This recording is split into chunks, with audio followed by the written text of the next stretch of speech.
Bonjour les Pravaz, donc aujourd'hui on va voir tout ce qui est quantité d'électricité à notre manière, hein.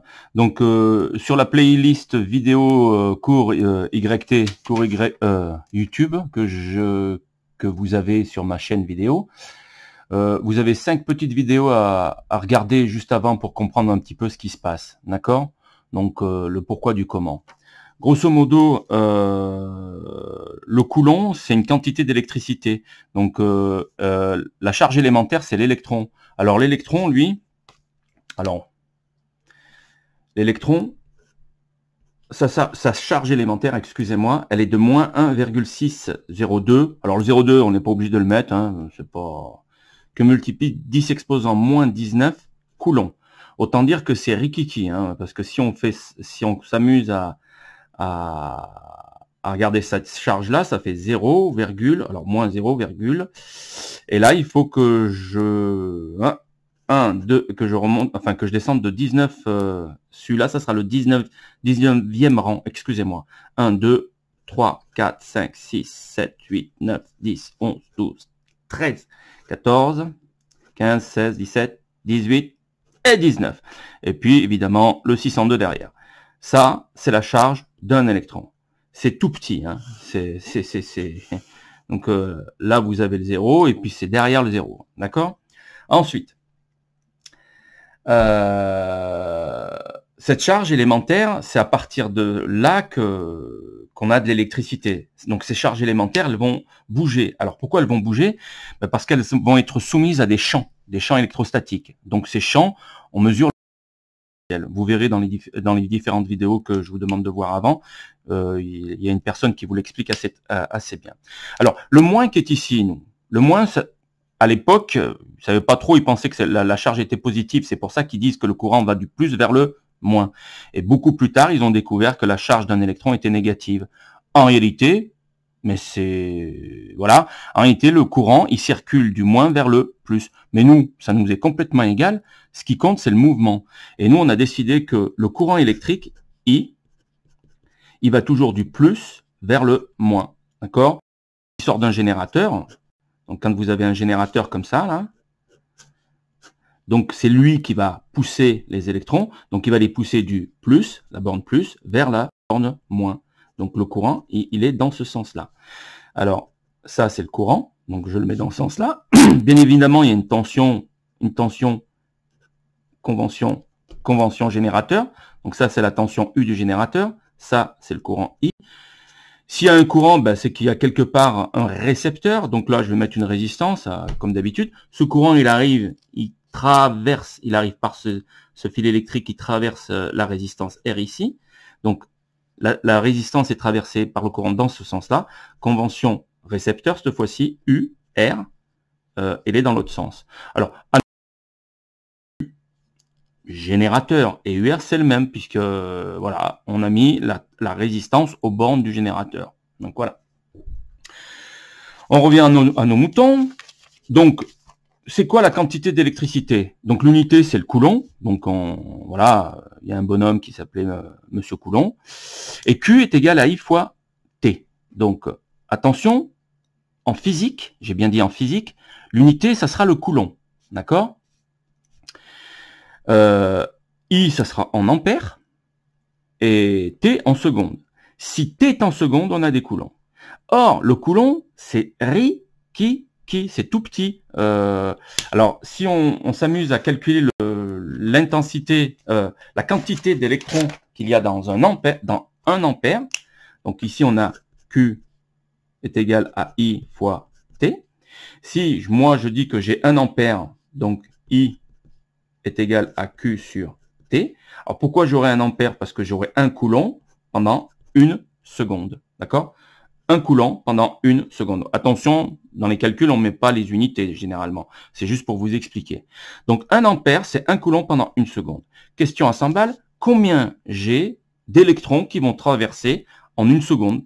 Donc, je sais qu'un électron, sa charge, alors j'enlève le moins, hein, c'est juste pour vous expliquer, sa charge en valeur absolue, c'est 1,602 que multiplie 10 exposant moins 19. Moi, je veux 1 ampère. Ça correspond à 1 ampère, d'accord? 1 ampère, d'accord? Alors, ben, je dis tout simplement que comme j'ai un coulomb, je peux savoir le nombre d'électrons. Donc, ça me fait 1 divisé par la charge élémentaire. Donc, E. Donc, ce qui me fait 1 divisé par 1,602 que multiplie 10 exposant moins 19. Et si on fait le calcul, alors je sais pas si vous allez voir le calcul dessus, mais bon, voilà. Alors, ça fait 1,602 exposant moins 19. Alors j'ai oublié de faire le divisé par 1, mais c'est pas grave, il suffit de faire shift exposant moins 1, ce qui revient au même. Et ça me donne, voilà le nombre d'électrons. Dans 1 ampère, il circule par seconde 6,24 que multiplie 10 exposant 18 électrons par seconde. Électrons par seconde. Donc vous voyez la quantité, c'est énorme, hein. Le nombre d'électrons est énorme, d'accord? Alors, on peut pas manipuler des chiffres aussi grands, donc on s'est arrangé, on s'est dit, bah attends, on va changer, on va... C'est comme, voilà, je fais pas de la pub pour les paquets de cigarettes, mais quand vous avez acheté une cartouche, vous dites pas, je voudrais 100... il y a 10 paquets dans une cartouche, vous dites pas, bonjour, je voudrais 200 cigarettes. Vous dites, je veux une cartouche de cigarettes. Donc une cartouche, on sait que dans une cartouche, il y a 10 paquets. Voilà, d'accord? Donc vous pouvez demander 10 paquets si vous le voulez. Alors, donc ici, nous, on sait que Q est en coulomb quand on est en seconde, mais pour nous arranger, on va prendre le temps en ampères. Excusez-moi, le temps en heures. Et I, lui, ne change pas. I, jamais il changera d'unité. Ça sera toujours les ampères, lui. Alors maintenant, cette fois-ci, Q sera en ampères-heure. Et c'est ce qu'on a dans les batteries. Donc dans les batteries, les capacités des batteries, elles se mesurent en ampères-heure. Alors, 1 ampère-heure, ça correspond à combien? 1 ampère fois 1 heure. Or, 1 heure, c'est 3600 secondes. Je fais 1 ampère fois 3600. Donc, si je fais le calcul vite fait, 1 ampère-heure est égal à 1 ampère fois 3600 secondes. Alors, je mets les unités pour que vous compreniez. Bien évidemment, il ne faut pas les mettre, hein. Ce qui me fait que 1 ampère-heure est égal à 1 fois 3600. Alors, ça, des ampères fois des secondes, ça donne des coulombs. Donc, ce qui me fait 3600 coulombs. Donc, 1 ampère-heure correspond bien à 3600 coulombs. D'accord? Alors, l'intensité. Alors, nous, ce qui nous intéresse en tant qu'électricité. Donc, d'ici, je peux dire que Q est égal à... I égale Q sur T. D'accord? Oula, j'ai pas vu. Excusez-moi. I égale Q sur T. D'accord? Là, voilà. Alors, pareil, I reste en ampères. Q, s'il est en coulomb, T est forcément en secondes. Le temps est en secondes. Si Q est en ampère-heure, le temps sera forcément en heure. D'accord? Ensuite, pour la mesure du courant. Alors, dans les laboratoires, on utilise des ampères-mètres, hein. Donc, l'ampère-mètre, on le met en série. C'est-à-dire qu'il faut couper le circuit, mettre l'ampère-mètre en série dans le circuit. Attention, l'ampère-mètre, faut pas qu'il perturbe la mesure. Donc l'ampère-mètre a une résistance très faible, de l'ordre du 0. Alors, comme on dit, le fait qu'il a une résistance très faible, les électrons qui vont passer à travers ne perdront pas d'énergie, donc on ne va pas entacher, entre guillemets, la mesure. Nous, en atelier, on ne prendra pas cette solution-là. Vous imaginez, il faut couper le circuit, c'est même très dangereux. Donc, il n'y a que dans les labos avec des bornes double puits ou en faisant très attention, avec du matériel de sécurité. Nous, au contraire, on va utiliser une pince ampère-métrique. Vous verrez, je vous donnerai un cours sur la pince ampère-métrique. Alors, la pince ampère-métrique, c'est une pince. J'en ai pas ici. Excusez-moi, je vais faire une petite pause. Voilà, j'en ai chopé une là. Donc voilà une pince ampère-métrique. Alors ça, c'est pas dangereux. Alors comment que ça se passe? Imaginez que ça soit le fil électrique. Si je veux mesurer le courant qui passe à l'intérieur de ce fil électrique, je prends ma pince et je l'englobe. Alors comment que ça marche? En réalité, le courant qui passe à l'intérieur du fil électrique, hein, en supposant que ça soit un fil électrique, il va créer un champ magnétique. Nous, on ne le ressent pas, on ne le voit pas, c'est pas possible. Et ce champ magnétique est directement proportionnel au courant qui passe à l'intérieur. D'accord? Donc, si le courant circule... Alors, attention, si c'est du courant continu, il faudra bien faire attention. Parce que si vous faites ça, ici, ça sera marqué, je dis n'importe quoi, plus 1,2 ampères. Mais si vous retournez la pince ampère-métrique, si vous retournez le fil, donc vous faites passer le courant dans l'autre sens, bah à ce moment-là, ça sera moins 1,5, je ne sais plus ce que j'ai dit il y a 5 minutes. Disons que le courant sera noté d'un signe négatif. OK?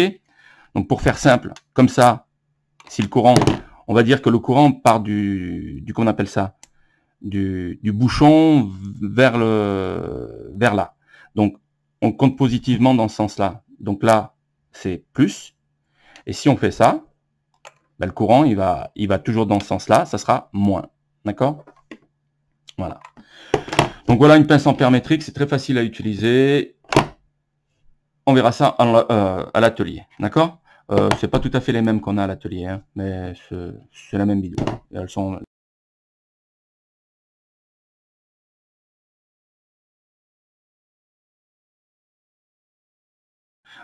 certains appareils, il faut mettre quel type de courant vous utilisez, soit AC, soit DC. Donc ici, faudra faire attention. D'accord? Alors maintenant, il existe des appareils entre guillemets modernes qui se mettent automatiquement au bon calibre et ainsi de suite. Donc les ordres de grandeur, vite fait, hein, une lampe de base, c'est 0,1 à 2 ampères. D'accord? Un sèche-cheveux, 4 ampères. Un four électrique 18, voire même plus, hein, ça dépend. Hein. Si ce sont des fours électriques industriels, vous pouvez taper dans les 1000 à 2000 ampères, hein, si c'est pas plus. Hein, d'accord. Un réfrigérateur, ben, heureusement qu'il t'aide pas beaucoup, hein, 0,5 ampères, ça va. Vous imaginez, si tu étais 18 ampères, ça coûterait très très cher de faire tourner un frigo. Un climatiseur à peu près 5 ampères et un téléviseur, allez, 1,2 ampères. Hein, c'est pas énorme. D'accord. Donc, qu'est-ce qu'il y a d'autre? Je crois que c'est tout. Hein, voilà. Donc, visualisez bien les 5 vidéos que j'ai mis sur la playlist.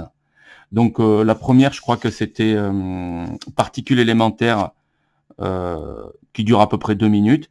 Et ensuite, j'ai trouvé un gars qui est assez bon, quoi, qui fait du bon cours. Donc, le deuxième, c'est charge élémentaire. C'était du Swiss Learn. Et puis, toutes les autres vidéos qui sont derrière. D'accord? Allez, je vous remercie. À plus.